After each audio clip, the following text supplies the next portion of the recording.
No último fim de semana, eu abri meu Instagram para perguntas, o @cofre.cheio, e uma delas foi como a gente pode escolher um fundo imobiliário. Eu até respondi essa pergunta lá nos stories, só que como esse assunto é um pouco mais complexo, eu resolvi fazer um vídeo sobre ele. Por isso nesse vídeo eu vou falar como que você pode escolher um fundo imobiliário, o que você pode olhar e até como você pode diversificar um fundo imobiliário.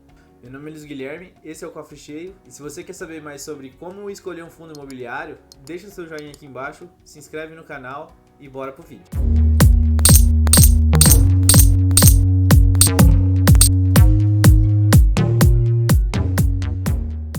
Então vamos lá.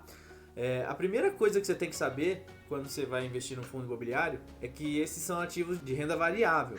Ou seja, você vai sofrer um pouco de volatilidade se você investir nesse tipo de ativo.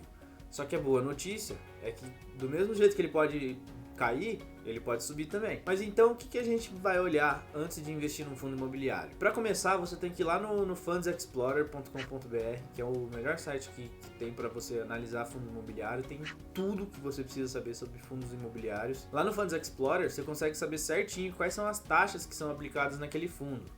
Pode ser taxa de gestão, de performance, de administração. E você tem que buscar as menores taxas possíveis. Elas podem parecer pequenas agora, coisa de 1%, 1,5%. Só que lá no longo prazo, essas taxas vão ocupar bastante parte do seu patrimônio. Você vai deixar de ganhar muito patrimônio por causa dessas pequenas taxas que você está pagando agora. Então é bom você ficar atento para você encontrar as menores taxas possível. A segunda coisa que você tem que ver é a diversificação no fundo. O ideal é que você encontre fundos multi. O que seria isso?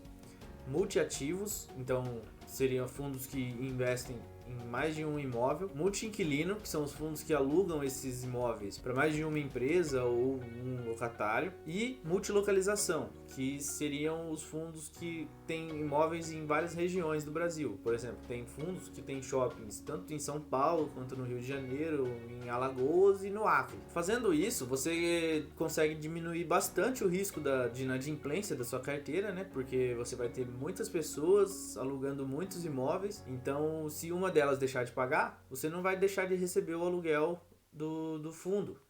Vai diminuir um pouco, mas não vai deixar de receber. Isso já não acontece com fundos mono, que seriam monoativos, monoinquilinos e monolocalização. A terceira coisa que eu olho é o dividend yield, como sempre, né? Se você não sabe o que é dividend yield, eu expliquei um pouco melhor sobre esse indicador aqui nesse vídeo que vai aparecer aqui no card. Mas enfim, o dividend yield do fundo vai ser quanto que ele vai te pagar em dividendos. Como eu já disse em outro vídeo do canal sobre fundos imobiliários, por lei, os fundos têm que te pagar 95% do lucro recebido no semestre. Só que a maioria deles paga mensalmente. Então seria uma renda do aluguel mensal que eles recebem. Então é bom a gente dar uma olhada no dividend yield, porque quanto maior for esse indicador, mais ele vai te pagar. Mas é claro que você não deve olhar só para ele.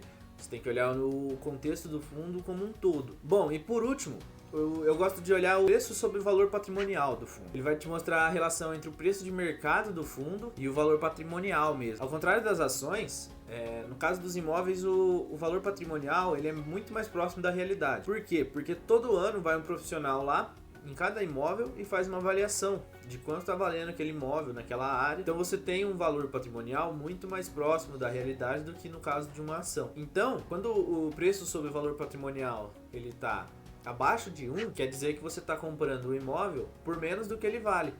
Então você está pagando barato naquele ativo. Mas quando você está pagando acima de 1, seria como se você estivesse comprando um metro quadrado mais caro do que ele vale efetivamente. Eu vou deixar aqui na descrição o melhor livro de fundos imobiliários que eu já li, e para quem quiser dar uma olhada. Eu recomendo também que você leia o último relatório gerencial do fundo, pelo menos. Você consegue encontrar ele tanto no site dos fundos, quanto no próprio Funds Explorer mesmo já tem lá. Esse relatório, o gestor escreve todos os meses e ele fala o contexto do fundo de uma maneira geral. Ele faz um review do último mês, ele comenta as estratégias do fundo também, quais são os próximos passos. Então é muito interessante que você leia esse relatório, pelo menos o último que o fundo soltou. Então, se você acha que esse assunto te ajudou de alguma forma, se você curtiu, deixa seu like aqui, se inscreve no canal para ficar sabendo quando sair vídeo novo e até o próximo vídeo.